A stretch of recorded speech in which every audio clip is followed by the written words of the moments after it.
예, 할렐루야. 오늘 또 말씀을 통해서 우리에게 주시는 주님의 은혜가 있을 줄로 믿습니다.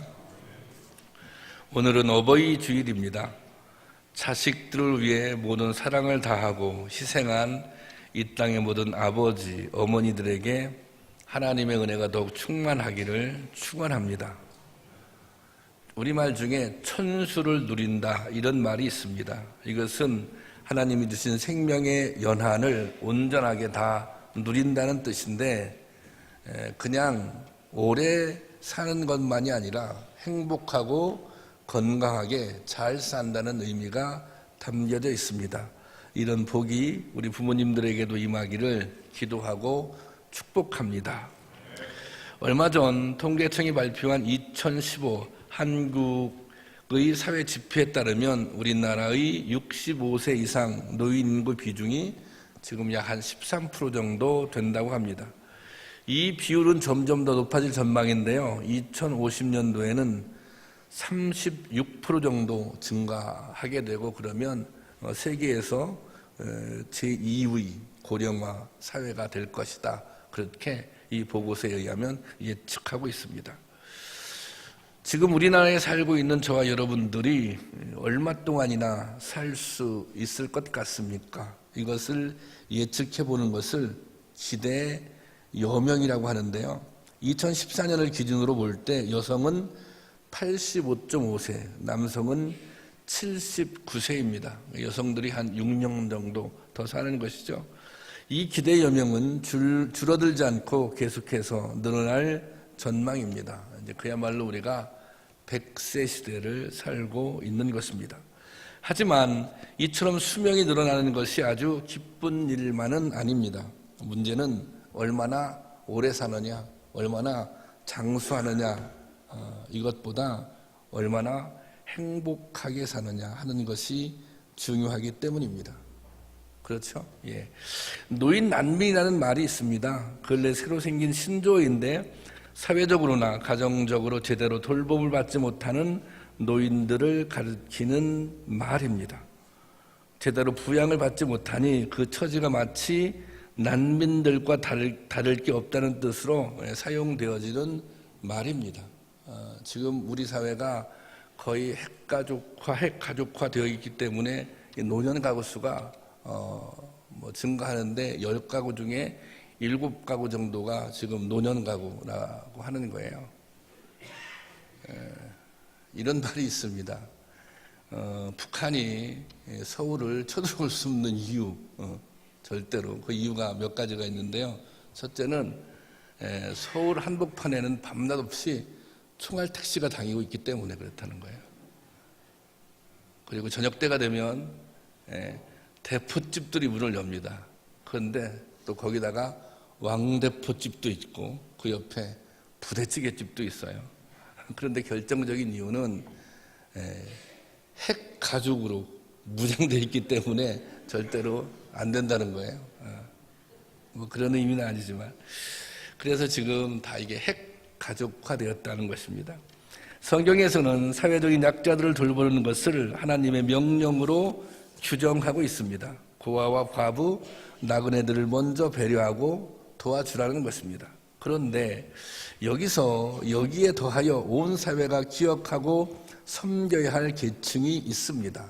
바로 노인들입니다. 오늘 이 시대는 이것이 더욱 절실합니다. 노인들이 어른으로 사회적으로 예우를 받고 배려와 섬김을 받을 수 있도록 온 사회가 노인 문제에 대해 고민을 해야 합니다. 성경은 노인들과 어른들에게 존경심을 갖고 섬기라고 명령합니다. 출애굽기에서는 이렇게 기록하고 있습니다. 출애굽기 20장 15절 보면 다 같이 볼까요? 시작.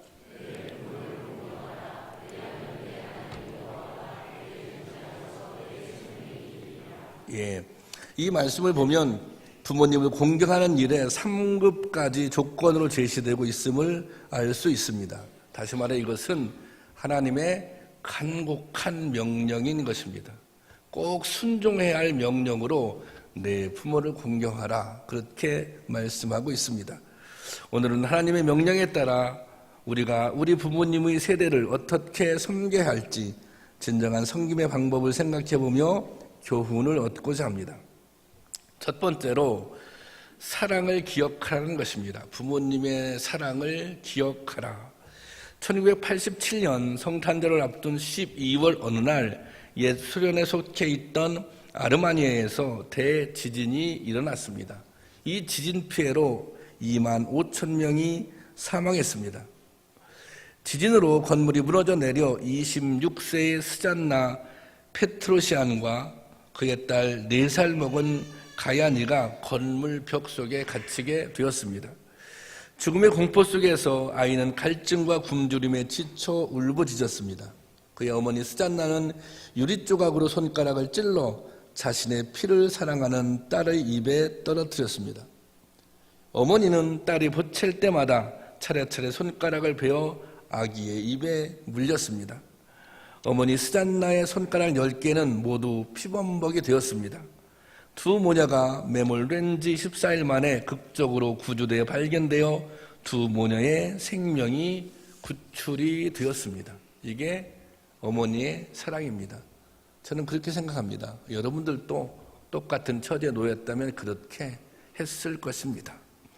자식이라면 누구나 부모님에 대한 애틋한 정을 가지고 있습니다.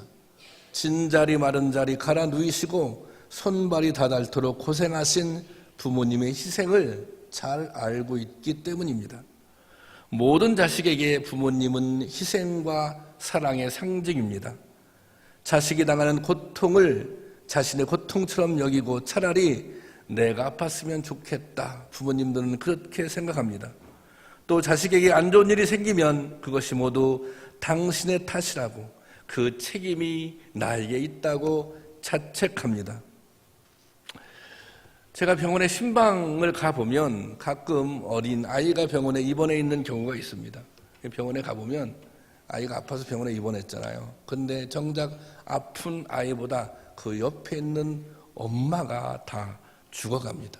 그런데 그 고통스러워하는 엄마 옆에 갓난아이의 엄마 옆에 대부분 또 한 사람의 여인이 있습니다. 그것은 그 젊은 엄마의 어머니입니다. 아픈 아기의 할머니입니다. 어린 손주도 안쓰럽지만 자식 때문에 아파하는 딸을 보면서 더 마음이 아픈 것이 이 할머니의 마음입니다. 평생 자식이 당하는 어려움이 마치 자신의 책임인 것처럼 여기는 것이 부모님입니다. 그래서 부모는 늘 자식 앞에서 작아지는 것입니다. 잘해준 것보다 잘못해준 것을 더 많이 생각하며 죄인처럼 움츠려듭니다. 모든 것을 다 주고 희생하며 살아오고도 자식의 고통을 자신의 잘못으로 생각하는 것이 부모의 심정인 것입니다. 그런데 이러한 부모님의 사랑에 비해 자식들이 부모님을 생각하는 마음은 어리고 미숙합니다. 그런 표현 있잖아요. 내리사랑은 있어도 치사랑은 없다. 자식이 부모님을 사랑하는 게 내리사랑이잖아요. 치사랑은 윗사람을 사랑하는 게 치사랑이잖아요. 마치 이 말을 당연한 것처럼 우리는 생각합니다. 자식을 향한 부모님의 희생과 헌신은 당연한 것처럼 받아들이면서 부모님을 공경하고 섬기는 일에는 늘 부족함이 많다는 것입니다.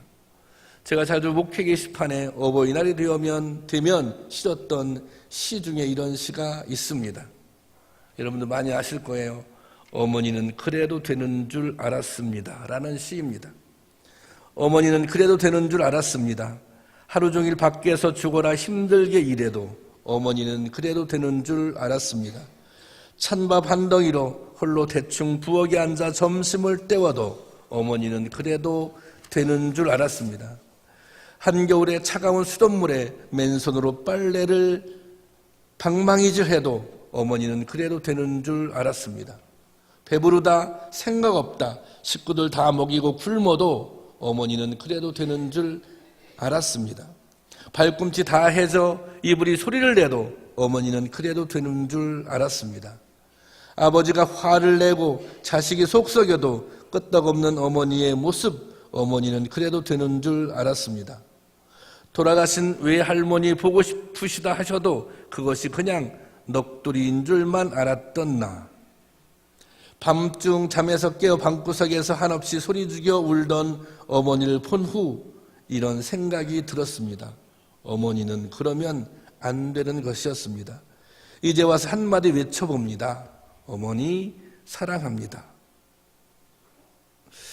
여러분, 이 시가 여러분이 가슴에 와닿지 않습니까? 희생이 아름다운 것은, 어머니의 희생이, 부모님의 희생이 아름다운 것은 어떤 대가도 요구하지 않기 때문입니다. 여러분 자녀를 사랑하지만 대가를 기대하고 사랑하십니까? 또 사랑받은 우리가 그렇게 사랑을 받은 것입니다. 그러나 그렇기 때문에 부모님의 희생을 당연하게 여겨서는 안 되는 것입니다. 부모님은 나를 위해 당연하고도 마땅하게 희생해야 하는 존재가 아닙니다. 비록 오늘 우리에게 대단한 유산을 물려주지 않았다 해도 어머니, 아버지는 존재만으로 이미 우리에게 힘입니다. 그분들이 계시기 때문에 오늘 저와 여러분이 있게 된 것입니다. 그러므로 우리는 그분들의 희생을 귀하게 여기고 감사해야 합니다. 어떤 부모이거나 완벽할 수는 없지만 자식을 사랑하는 그 마음, 자식을 사랑하는 그 애틋한 마음만은 완벽한 것입니다. 외국의 어느 방송사에서 만든 광고 문구 중에 이런 것을 본 적이 있습니다. 이 세상 어디에도 완벽한 아버지는 없다. 하지만 아버지의 사랑은 언제나 완벽하다. 왜 완벽합니까?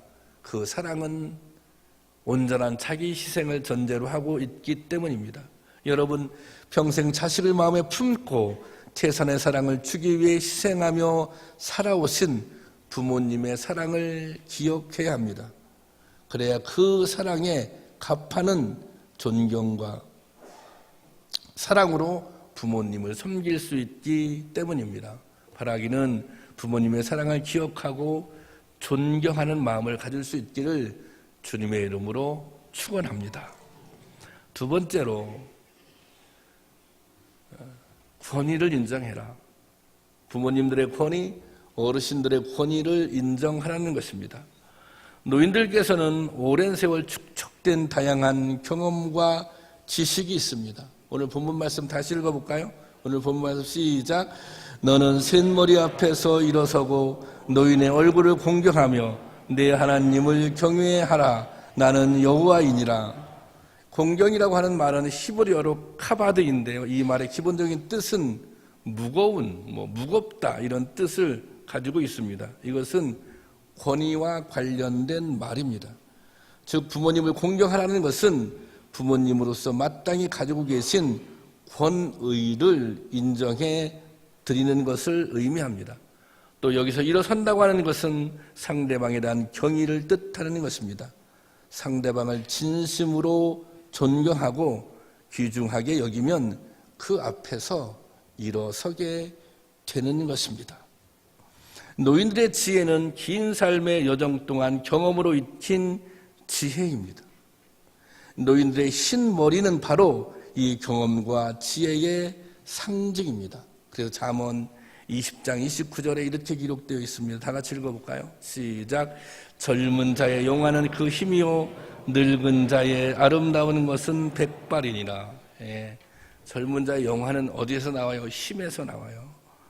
늙은 자의 아름다운 것은 어디에서 나와요? 백발이에요. 이 백발은 단순히 머리가 휘었다는 뜻이 아니라 거기에는 온갖 경험을 통해 얻은 삶의 지혜가 담겨져 있다는 것입니다. 제가 시골에서 목회할 때 일인데요. 우리 아이가 이렇게 이제 설사를 이렇게 하는 병에 걸렸어요. 계속 설사를 하고, 또 병원에 갔다 와도 계속 설사를 하고.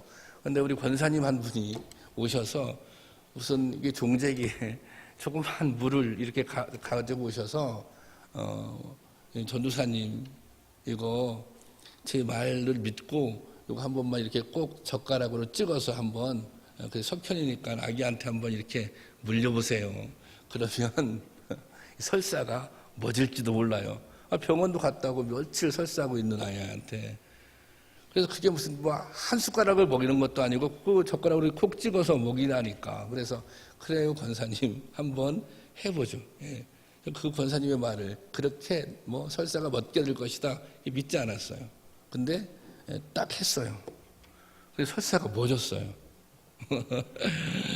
그게 뭐냐면 옛날 시골에서는 이제 노인분들이 양귀비 있죠, 양귀비. 양귀비를 많이 키우면 안 됩니다. 그게 법에 저촉되는데 한두 뿌리씩은 그냥 키우는 게 이렇게 통용이 됐어요. 그래서 이 양귀비 가지를 말려놨어요. 그래서 그거를 가끔 구급약품으로 사용했는데 그것을 이렇게 잘라놓은 것을 이렇게 다려가지고 그게 그 물이에요. 그러면 그걸 정말 이게 젓가락에 한번 딱 찍어 먹어도 어린아이는 설사가 멈춘다는 거예요. 진짜 설사가 멈추더라고요. 그것은 이 노인들이 가지고 있는 그들의 경험에서만 나올 수 있는 지혜입니다. 우리가 노인분들한테, 어르신들한테 의견을 구하고 묻는 것은 참 중요한 일입니다. 저희 장인어른께서 이제 몇 해 전에 돌아가셨는데요. 그분은 아주 괜찮은 장로님이셨어요. 제가 목회를 처음 시작할 때 저를 불러서 우스갯소리처럼 이렇게 말씀하셨어요. 안전도사 또 이제 가끔 목사가 돼서도 무엇을 결정할 때 혼자 결정하려고 하지 마. 장로님들이 계시면 꼭 장로님들하고 상의해. 권사님들이 계시면 권사님들하고 상의해. 그러면서 우스갯소리로 그렇게 말씀하셨어요. 장로는 나이롱 뽕쳐서 딴 게 아니다. 이렇게 말씀하셨어요. 예. 그 경험을 존중하라는 거예요. 그 경험에서 나오는 지혜를 존중하라는 것입니다. 그러면 혼자의 결정보다 좋은 결정, 좋은 판단을 할 수 있다는 것입니다. 열왕기상 12장에 기록된 그 말씀을 보면 이 솔로몬의 아들 르호보암의 이야기가 나옵니다. 솔로몬이 죽자 르호보암이 아들인데 이제 왕위를 물려받게 됐습니다. 그런데 이 이스라엘 백성들이 솔로몬이 통치할 때 너무 힘들었어요. 왜 그러냐면 솔로몬의 영화를 이루기 위해서 솔로몬이 뭐 이 성전도 왕궁도 어마어마하게 건축을 했지 않습니까? 그게 다 무엇으로 했습니까? 다 백성들이 세금 내고 다 그 백성들이 부역을 통해서 그렇게 한 거예요. 그러니까 너무 고통스럽고 힘들었던 거예요. 그래서 다음 왕이 되는 르호보암에게 가서 이게 요청을 하는 겁니다. 왕의 대표들이 가서 이렇게 그 요청을 하는 거예요. 여로보암을 중심으로 해서 당신이 앞으로 왕이 되면 어떻게 통치할 생각입니까? 사실 우리가 당신 아버지 솔로몬 때 너무 힘들었다. 그러니까 좀 세금도 줄이고 이제는 이렇게 부역도 덜 시키고 그래서 백성들을 위해서 선정을 베풀어 달라 그렇게 요청했습니다. 근데 르호보암이 거기서 즉답을 피하고 그러면 시간을 좀 달라 그렇게 된 거죠. 그래서 이 솔로몬을 보필했던 원로 대신들을 부릅니다. 그들에게 자문을 구한 거예요.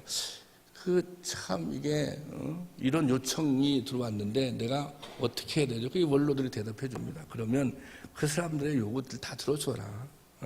그래서 그 요구를 다 이렇게 수용해서 선정을 베풀라 그렇게 얘기를 합니다.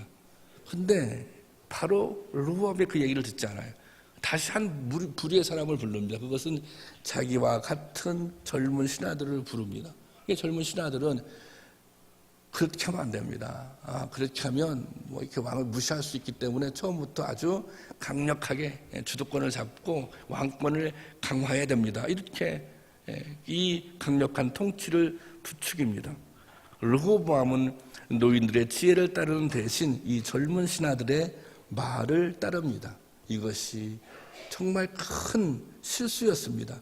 그 결과 유다 지파를 제외한 나머지 11지파는 르호보암을 왕으로 받아들이지 않습니다. 대신 여로보암을 왕으로 세웁니다. 그래서 그때 이 르호보암의 잘못된 선색 때문에 이게 남유다, 북이스라엘 그렇게 갈라지게 된 것입니다. 여러분, 노인들의 지혜는 긴 삶의 여정 동안 경험으로 익힌 지혜입니다. 노인들의 흰 머리는 바로 이 경험과 지혜의 상징인 것입니다. 이런 말이 있습니다. 아버지가 되기는 쉽지만 아버지처럼 되기는 쉽지 않다. 이 뜻은 뭐냐면 아버지가 살아온 시간, 그 시간을 통해 얻은 지혜는 존중받아야 한다는 것입니다. 그래서 어른들의 권위를 인정해야 하는 것입니다. 그분들의 삶 속에서 배워야 할 것들이 많이 있기 때문에 권위를 인정하고 존경해야 한다는 것입니다. 바라기는 그런 저와 여러분이 될 수 있기를 주님의 이름으로 축원합니다. 그리고 마지막으로 좀 더 구체적으로 공경하라입니다. 어른들을, 부모님들을 공경하라. 탈무드에 이런 말이 있습니다. 부모는 눈에 보이는 살아계신 하나님이다. 잘 들으세요. 부모는 눈에 보이는 하나님이 살아계신 하나님이다. 그리고 부모의 사랑은 하나님을 대신하는 사랑이다. 하나님은 자신을 대신하여 가정에 부모를 주셨다. 하나님은 모든 곳에 있을 수 없기에 부모를 만들었다. 또한 하나님은 부모를 공경하는 그 가정 속에 항상 계신다. 여러분, 부모님을 공경하라는 것은 하나님의 명령입니다.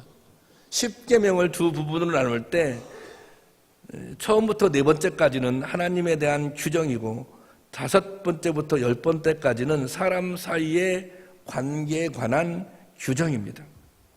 그런데 이 두 번째 부분 첫 시작이 부모 공경입니다. 바울은 이것을 첫 계명이라고 말합니다. 에베소서 6장 3절 말씀인데요. 함께 보겠습니다. 시작. 내 아버지와 어머니를 공경하라. 이것은 약속이 있는 첫 계명이니. 여기서 첫 계명이란 말은 단순히 다른 계명보다 앞에 있다, 먼저 있다 이런 뜻이 아니라 그 계명의 중요성을 말하고 있는 것입니다. 우리가 이 세상에서 하나님을 섬기는 일을 죄하고는 모든 계명 가운데 가장 우선하는 것, 가장 중요하게 여기는 것, 중요하게 지켜야 할 것, 그것이 부모를 공경하는 계명이라는 것입니다. 그래서 주님은 이 계명을 지키는 자들에게 특별한 약속을 주셨습니다. 신명기 5장 16절인데요. 함께 보겠습니다. 시작. 너는 내 하나님 여호와께서 명령한 대로 내 부모를 공경하라. 그리하면 내 하나님 여호와 내게 준 땅에서 내 생명이 길고 복을 누리리라. 다른 계명, 다른 10계명을 보면 명령으로 끝납니다. 그냥 이웃을 사랑해라, 우상을 숭배하지 마라, 간음하지 마라, 살인하지 마라. 그런데 부모를 공경하라고 하는 이 계명은 그렇지가 않습니다. 부모를 공경하면 그 다음에 이 명령을 지키면 다른 약속이 있다는 것입니다. 그래서 이 계명을 약속 있는 첫 계명이라고 부르는 것입니다. 그러면 그 약속이 무엇입니까? 부모를 공경하라. 그러면 내가 이렇게 해줄게. 그 약속이 무엇입니까? 오늘 본문에 보면 내 하나님 여호와가 내게 준 땅에서 내 생명이 길고 복을 누리리라 이렇게 기록하고 있습니다. 여기서 생명이 길다 이 뜻은 내가 살아가는 동안 복을 받을 뿐 아니라 다음 세대까지 복을 받는다는 것입니다. 나만 복을 받고 잘 사는 것이 아니라 자녀들까지 복을 받고 잘 산다는 거예요. 여러분 한번 생각해 보세요. 여러분이 오래 살았어요. 건강하게. 내가 건강 오래 살았어요. 근데 자녀들이 있잖아요. 자녀들이 지금 다 불행한 거예요. 그럼 여러분 행복하십니까? 내가 오래 살아서 행복해요? 그러면 그분들 이렇게 말씀하세요. 내가 이런 꼴을 보려고 이때까지 살았나? 그렇게 말씀하시잖아요. 오래 살아서 행복한다고 하는 것은 그 안에는 자식들이 잘 되는 것까지 포함하고 있는 것입니다. 그러니까 부모를 공경할 때 우리 자신도 복을 받지만 더 나아가서 다음 세대까지 복을 주겠다는 약속인 것입니다. 우리가 효라는 글자를 한자로 보면 저기 써놨는데 한번 올려주세요. 안 써 있어? 효란 글자를 한자로 보면 늙을로, 그렇죠?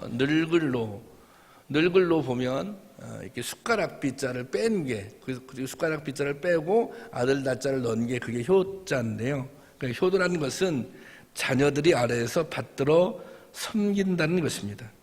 성경은 부모님께 청종하고 경히 여기지 말라고 가르치고 있습니다. 잠언 23장 22절 말씀인데 한번 읽어보겠습니다. 시작. 너를 낳은 아비에게 청종하고 내 늙은 어미를 경히 여기지 말지니라. 예, 청종한다고 하는 것은 말을 잘 듣는다는 거 아니겠습니까? 오늘 우리 시대의 가장 심각한 문제 가운데 하나가 세대 간의 갈등입니다. 우리가 세대 차이라고 하는 말을 쓰는데 가정마다 이 말을 쓰지 않는 가정이 없습니다. 저도 저희 부모님과 세대 차이를 느낍니다. 제가 저희 부모님이 편찮으셔서 아버님이 이제 오랫동안 병원에 입원해 주셔서 인천에 와 계셔서 자주 함께 있을 기회가 있었는데요. 이렇게 말을 해보면 그렇게 답답할 수가 없어요. 너무너무 답답해요. 답답해서 말을 오래 하다 보면 막 이렇게 신경질이 날라 그래요.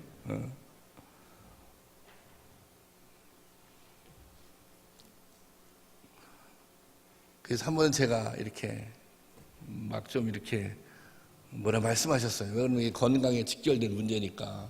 그랬더니 저에게는 말씀 안 하시고 제 동생한테 그런 얘기를 했다는 거예요. 네 형하고는 내가 자존심 상해서 얘기 못하겠다 앞으로. 이게 생각의 차이에서 오는 거예요. 또 생활 방식, 가치관에서 차이에서 오는 거죠. 또 우리 아이들 둘은 저하고 얘기하면 막 걔들은 너무너무 답답해요. 나도 답답하지만. 왜 머리는 그렇게 물들이느냐? 왜 그 치마는 그렇게 짧게 입고 다니느냐? 뭐 그렇게 막 귀에 무슨 막 그런 막 구멍을 하나 뚫리게 하냐? 몇 개씩 막 위에서부터 아래까지 왜 도대체 그렇게 해야 되느냐? 저는 그렇게 지적하지만, 그 아이들은 지적하는 아빠가 너무너무 답답한 거예요. 이게 세상 돌아가는 물정을 모르는 거죠. 걔들이 생각할 때 저는. 그것이 뭐예요? 그것이 세대 차이입니다.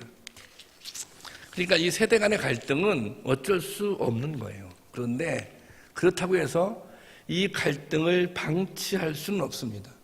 이 세대 간의 갈등이 어느 정도 극복되어야 행복한 관계를 유지할 수 있기 때문입니다.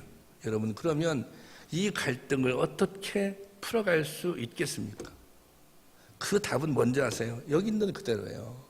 청종하고 경히 여기지 않는 것입니다. 청종한다고 하는 것은 귀를 기울여 듣는 것. 사실 이것이 존중입니다. 그러니까 부모님의 말씀을 좀 잘 들어드리는 거예요. 다 그렇게 따라서 하지 않더라도. 아니, 듣는다고 다 따라하지 않습니까? 그러니까 따라하지 않더라도 일단 뭐가 중요해요? 다 들어주는 것이, 청종하는 것이 중요합니다. 여러분 자녀들한테 가장 자주 하는 말 중에 뭐가 있어요? 이런 거잖아요. 제발 말 좀 들어라. 말 좀 들어라. 여러분 똑같아요. 여러분 부모님 좀 말 좀 들으세요. 말 좀. 근데 말을 듣는다는 것이 뭐 그대로 행하라 이러는 것이 아니라 최소한 말은 좀 들어드려야 한다는 거예요. 제가 이 설교를 하면서 제가 참 이게 나쁜 자식이구나 그런 생각이 들었는데, 저희 집이 이제 서울이라 이제 가는데 그러면 갔다가 이제 오잖아요. 오는데 가만히 생각해 보니까 제가 항상 어느 순간에 제가 저 가보겠습니다 이렇게 하고 이제 일어났더라고요. 왜 이런 경우 있잖아요. 아니 늦었는데 가봐야지, 이런 얘기를 한 번도 들은 적이 없는 것 같아요. 제가 알아서 시간 되면 이제 갈 때가 됐으니까 저 가보겠습니다. 그래서 한 번은 그렇더라고요. 근데 그러더니 어느 때가 되니까 이제 부모님이 그렇게 말씀하세요. 바쁜데 가봐야지 이렇게 빨리 가야지. 예. 이게 무엇을 다 원하는 대로 해주는 것이 중요한 것이 아니라 사실은 함께 있어주는 것, 말을 들어주는 것, 이것이 부모님에 대한 기본적인 존중의 마음인 것입니다. 그래서 성경은 무엇보다 자녀들을 향해 부모의 말씀을 경청하라고 가르치고 있습니다. 왜냐하면 여기서부터 이게 실마리가 풀리기 때문입니다. 그리고 부모들에겐 이렇게 권면하고 있습니다. 에베소서 6장 4절 보겠습니다. 시작.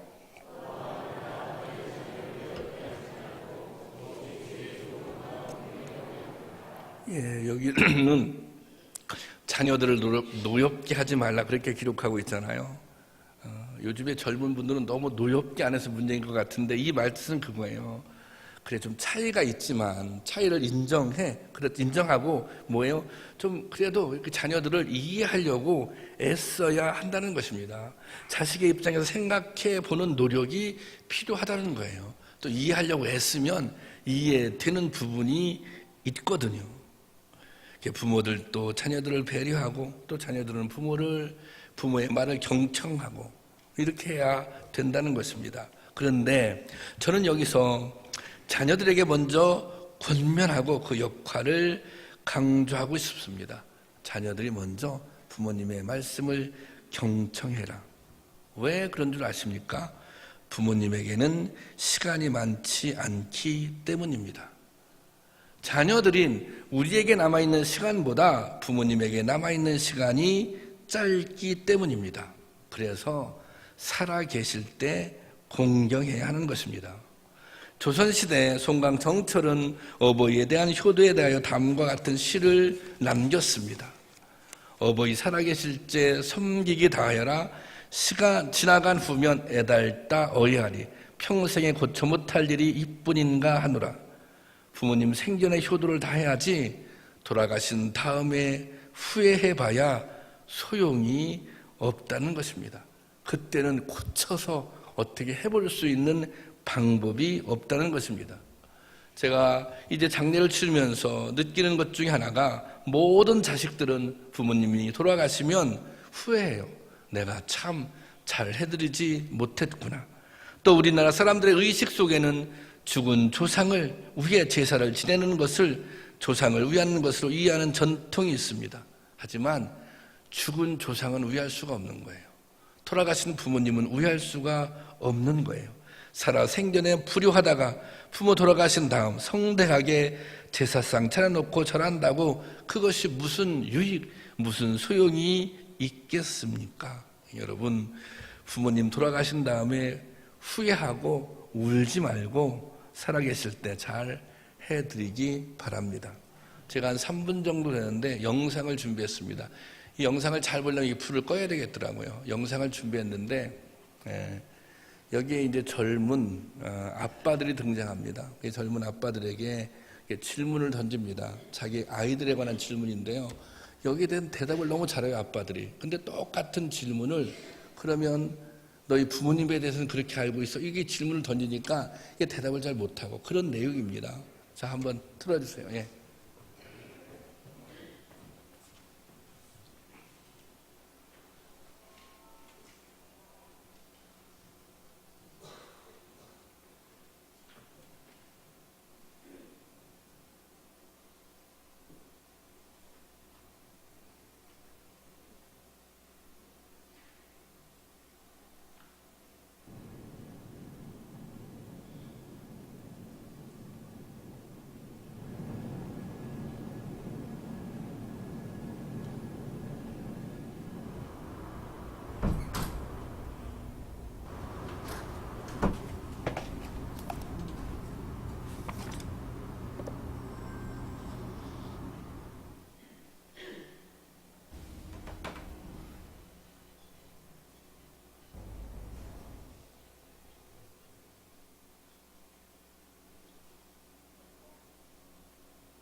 충선이 아빠 김용봉, 나 신왕철 아빠 신현기. 이영근입니다. 큰아들이. 저 영우 아버지 되는 사람입니다. 조유섭 아빠, 진영이 아빠. 성함은 김성복. 생각나지요. 그 아들, 딸 만났다가 아들 가졌는데 요번에도 딸이 못할까 했는데 네 엄마, 아빠 동생한테 신경 써주고 고맙고. 부모로서 이렇게 뭔가를 충분하게 해줘야 되는데 그런 것도 못 해주고 그래서 참 마음이 아픕니다. 아들이라는 것은 어느 누가 바꿀 수도 없는 것이고 크게 뭐 도와주지도 못했고 했는데 그들이 알아서 잘 커가지고. 계속 부족한 게 부모 마음 아닐까요? 죽는 순간까지. 제가 그런 마음으로 살고 있어요. 계속 부족한 거예요. 너무 엄하게 했던 게 그게 좀 미안해서 미안해요.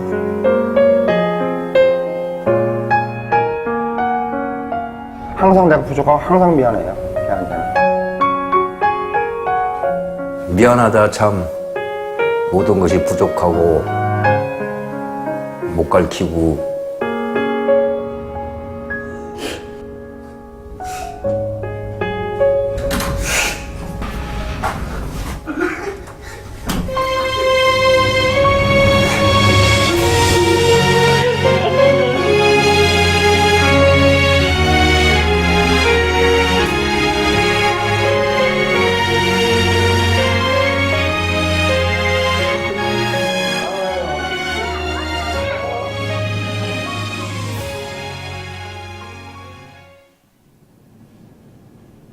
자, 불 켜주세요.